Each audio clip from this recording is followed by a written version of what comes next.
여호수아서 2장 15절에서 24절까지. 지금 이스라엘 백성들은 요단강을 건너기 전 모압 평지에서 지금 모여 있습니다. 여호수아는 요단강을 건너서 요단강에서 약 8km 정도 되는 여리고로 두 사람의 정탐꾼을 보냅니다. 전쟁에서 이 정탐하는 게 굉장히 중요합니다. 미리 사람을 보내서 그 적의 상황을 자세하게 알아가지고 오면 그걸 기초로 해가지고 작전을 짜고, 얼마나 정탐을 잘 하느냐, 그 정탐꾼이 얼마나 똑바로 보고 와서 보고하느냐, 이게 전쟁에 있어서 매우 중요합니다. 우리가 복음을 전할 때도 마찬가지입니다. 내가 복음을 전해야 될 그 대상이 도대체 그 사람에게 뭐가 필요한지, 지금 그 사람의 주변 상황이 어떤지, 그 사람이 종교가 뭔지, 영적인 상태가 뭔지, 이런 것들에 대해서 미리 좀 알고 전략을 짜는 게 훨씬 더 전도하는 데 유리합니다. 지금 이 여리고는 이스라엘 백성들이 가나안 땅에 들어가는데 큰 대문과 같습니다. 지금도 여리고에 가면 그 성터가 남아있는데, 성벽이 남아있는데, 예수님이 오시기 전에 수천 년 전에 세워졌던 그런 성입니다. 이 여리고는 오아시스가 있는 곳입니다. 요단강이 가까운 협곡에 자리를 잡고 있는데 물이 풍부해가지고 종려나무도 많고 또 꽃도 많고, 그래서 꽃의 도시다, 장미의 도시다, 이런 별명도 가지고 있는 그런 곳입니다. 그런데 문제는 뭐냐? 이 성이 어마어마하게 튼튼하다는 겁니다. 성이 벽이 이중으로 되어 있습니다. 매우 높습니다. 민수기서 13장, 14장에 보면 모세가 12지파 대표를 가나안 땅에 보냈을 때 그들이 돌아와서 보고할 때 이런 보고를 합니다. 우리가 가나안 땅에 들어가서 보니까 어마어마한 성을 보았습니다. 그 성은 도저히 우리가 통과할 수가 없는 성입니다. 이 정탐꾼을 아주 절망하게 만들고 질리게 만들었던 성이 뭐냐면 그게 바로 여리고성입니다. 그런데 그 성에 정탐꾼 두 사람이 들어가게 돼요. 그런데 정보를 알고 있었던 여리고의 왕이 이 정탐꾼을 잡기 위해서 지금 추격을 하게 됩니다. 지금 꼼짝없이 죽을 수밖에 없는 그런 상황입니다. 도망치고 도망치다가 이제는 성 꼭대기까지 도망을 치는데, 그때 성 꼭대기에 누가 있었느냐? 라합이라고 하는 여자가 거기에 있었어요. 이 라합은 기생입니다. 여리고성은 두 겹으로 되어 있습니다. 그 두 겹 사이에 그 성 위에 자리를 잡고 있는 그런 여인인데, 거기에 이 정탐꾼이 숨겨되어집니다. 라합은 이 정탐꾼을 숨겨줍니다. 그리고 줄을 매달아가지고 성 밖으로 내보내는데, 라합이 이렇게 말합니다. 이 사람들 눈에 띄지 않도록 빨리 산으로 도망을 쳐라. 그리고 사흘 동안 거기 숨어 있어라. 그러면 이 사람들이 돌아가면 당신들 있는 곳으로 돌아가라. 이 정탐꾼에게 유대 광야로 이어진 길을 가르쳐 줍니다. 이 라합은 왜 이렇게 정탐꾼을 도와줬을까? 그냥 단순히 불쌍해서 도와준 것이 아니고 의무감 때문에 도와준 것도 아닙니다. 정말 진실하게 도와줬어요. 이 사람들을 도와줘야 우리가 산다. 이 사람들은 하나님이 보낸 사람이다. 내가 살고 있는 이 여리고도 하나님이 치면 다 허물어진다. 내가 살 길은 이 하나님의 사람들의 도움을 받는 길밖에 없다. 이것을 이 라합이 알게 된 겁니다. 그래가지고 목숨을 걸고 이 정탐꾼을 살려준 거예요. 그 대신 17절 이후에 보면은 이 정탐꾼이 약속을 합니다. 우리가 여리고성을 점령할 때 당신의 집에 붉은 줄을 매달아라. 사람들이 볼 수 있도록. 그러면 그 성을 점령해서 모든 사람을 다 멸할 때 그 집에 있는 사람들은 다 살려줄 거다. 그리고 절대 집 밖으로 나가지 말라. 조건은 집 안에 있는 사람만 살려준다. 또 한 가지는 이 일에 대하여 절대로 발설을 하면 안 된다. 이런 약속과 이런 조건을 미리 다 얘기를 하고 이 정탐꾼이 이 라합의 집을 빠져 나갑니다. 그런데 여기 무슨 종이에다 쓴 약속도 없어요. 사인한 것도 없어요. 그냥 말만 하고 간 겁니다. 그러니까 이 라합은 이 정탐꾼의 말만 믿어야 돼요. 그렇게 꼭 될 것을 믿고 기다리는 수밖에 없어요. 자, 오늘도 마찬가지 아닙니까? 우리는 주님의 약속만 믿고 사는 사람들입니다.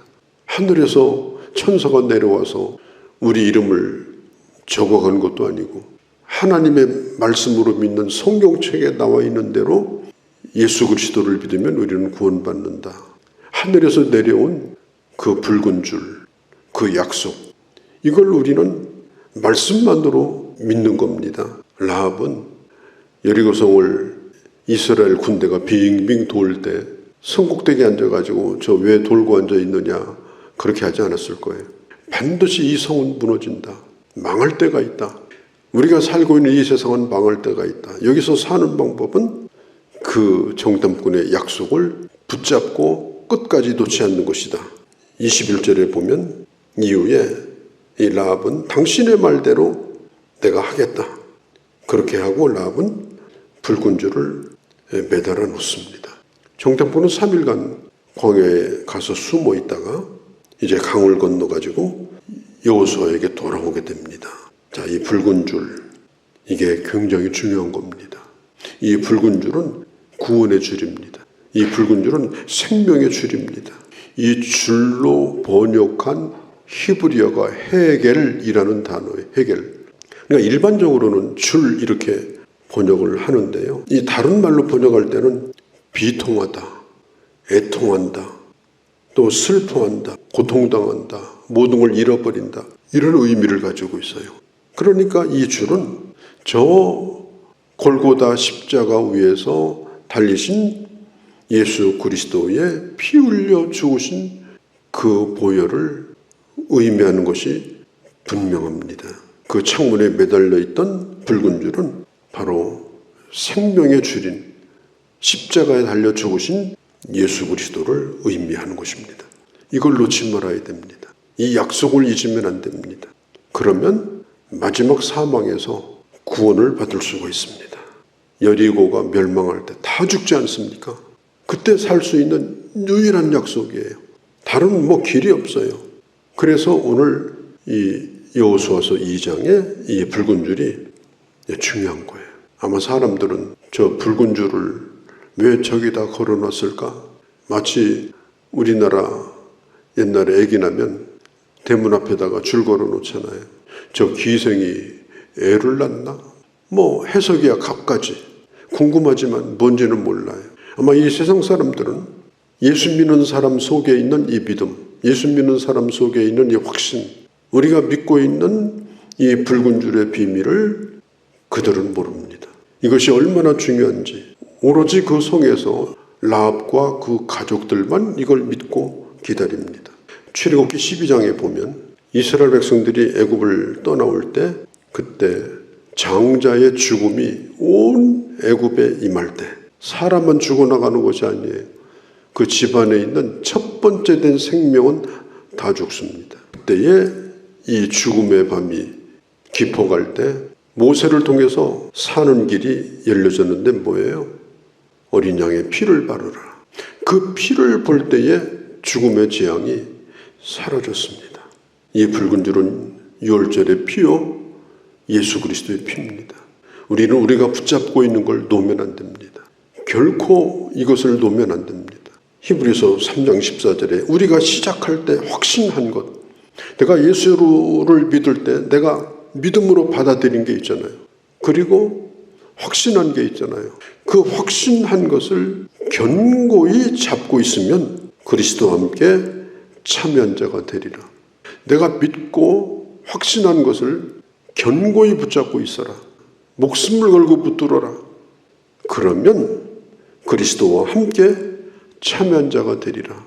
주님은 십자가 달려 죽으시고 부활하셨다면 우리는 주님의 십자가를 붙들고 그 십자가와 함께 우리도 죽고 다시 살아나는 부활의 놀라운 복을 받게 되는 겁니다.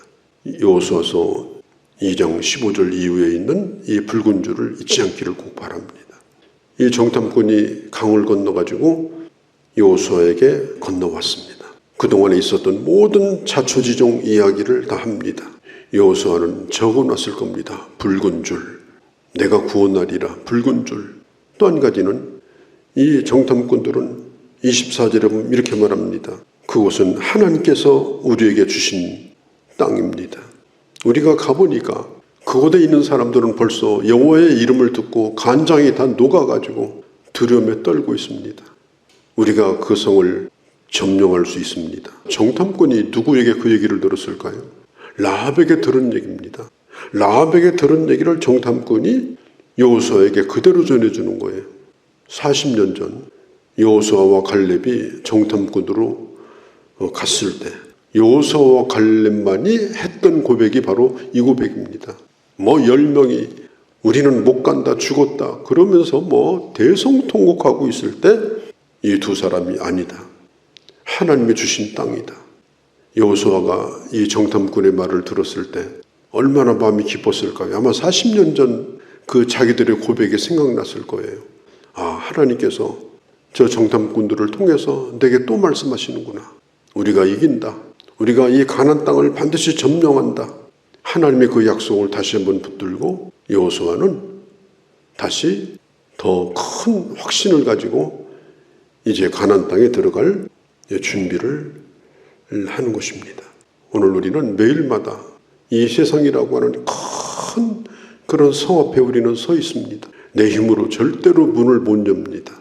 어떻게 문이 열리고 그리고 어떻게 그 성을 점령하며 우리가 하나님의 사람으로 살아야 되는가.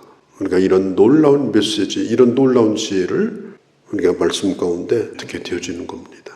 오늘도 예수 그리스도의 그 붉은 줄이 나의 생명의 줄이요.